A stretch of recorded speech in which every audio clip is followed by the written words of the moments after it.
Welcome to the Good Morning Show, America. I'm your host, Fiaz. And I'm your host, Sahara. Good morning. Today we'll be talking about a cow that suffered from an upset stomach. Later we would have a cookie demonstration from our very own Chef Mohsen. Here's our health science reporter, Muhammad. Hi, I'm Muhammad with today's health science report. Here's the cow, Mohsen. What's your problem today, Mohsen? My stomach hurts and I don't know what to do. I am utterly sick. What have they been feeding you? Grains, and more grains. It's all they fed me at the feedlot. It fattens me up quicker. That doesn't sound good. Let's check in with our microbiologist. His name is Zahid. Let me take a sample of your urine. Let's see. You have E. coli 015787. What do we do? Let's ask Muhammad if he has any suggestions for solutions. Actually, I remember reading about a study that Cornell University conducted. In it, they fed cows hay 5 days before slaughter. This reduced E. coli 015787 by 80%. I think that's what we should do. We should do that.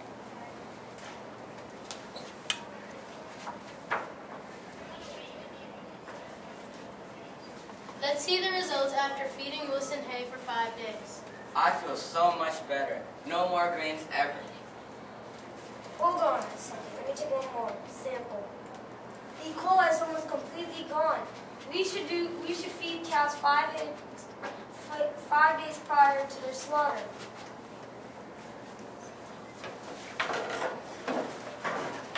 Scene 2. And now we are at a cooking demonstration with our famous burger chef, Chef Mohsen. Welcome to the show, Chef. Thank you, Sahara. Chef, where do you get your meat from? I get my meat local. It is especially healthy to feed the cows grass and hay instead of grains. Also, by grinding the meat in smaller batches, it helps prevent cross-contamination. That's a good thing to know. Buying meat local is a preferred way to buy meat. Okay, so shall I get started? These are ground beef burgers made with beef from my local slaughterhouse.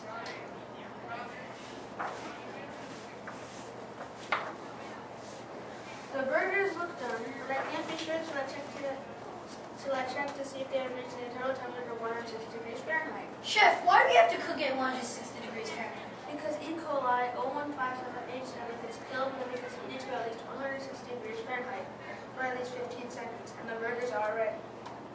You know, E. coli 015787 can cause serious problems in humans.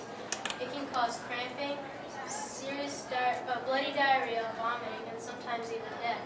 But when there is an outbreak, the United States Department of Agriculture, or also known as the USDA, recalls the meat that is infected or even thought to be infected.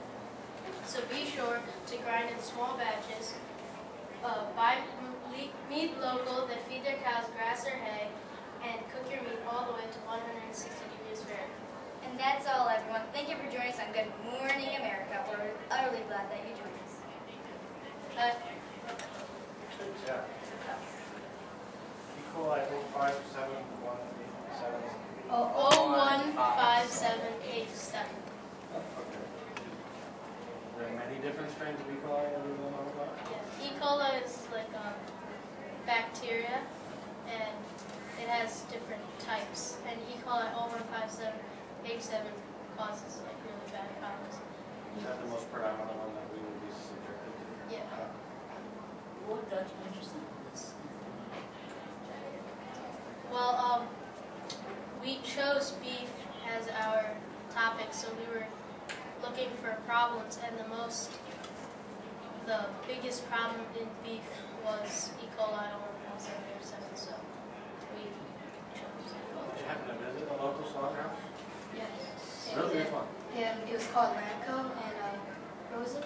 It was in New Windsor, Maryland. It's called Lamco, and over there we talked to the owner, and we didn't actually see the slaughtering, but he was actually the one who told us what E. coli was. Then we went home and did more research on it.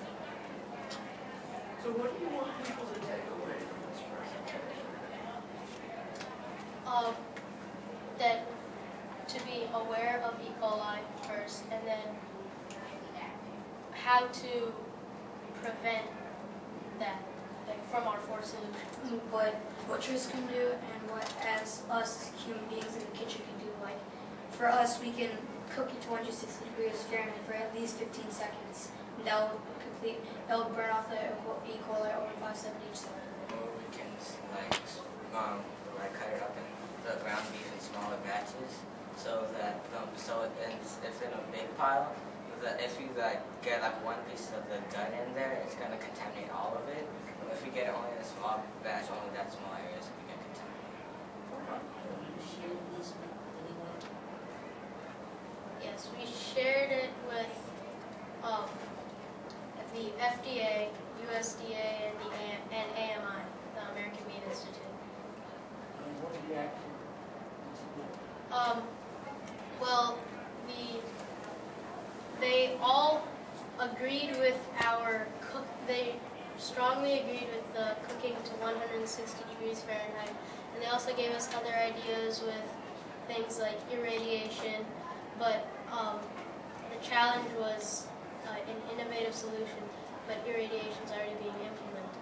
And irradiation only irradiates the surface. Yeah, it only kills the surface. Ground beef. But in pork and chicken, it's a different situation. Did you have a chance to share it with your peers, Meaning? your classmates? No. So where did you get the hay versus the grain? How did you know that hay would, 5 days before they slaughtered, they got it? I mean, where'd you find that? Well, with grains, they say that they usually there would be leftover bones and stuff, so they would also just take that, so they don't have to use as much money. They would just take them and grind it in. That's how most of the E. coli started from. So they wanted to use something that wouldn't start the E. coli, but would still be healthier and fatten them up. So they just then hay feeding them 5 days prior reduces E. coli 80%. We got that from a study that Cornell University conducted in 1998 on E. coli 015787, and the study showed that they fed the cows hay 5 days before they were slaughtered, and it reduced it by 80%. So the E. coli that were in there before that, they all got sort of flushed out? Right, because what we learned in our research is that the cow's natural diet is grass and hay. So after the Industrial Revolution, then farmers started feeding the cows grains, because it fattens them up quicker and they get more money off of it. But grass has a special attribute to it that when E. coli tries to pass through the system, it gets killed off and it can't pass through. But when they started being fed grains, then it just passed through and it didn't have that, whatever that attribute was. Yeah, because the younger and fatter the cow, the better it is. The older and skinnier the cow, the worse it is. So, yeah, and for yeah. I want to thank you all for your presentation. It was very entertaining.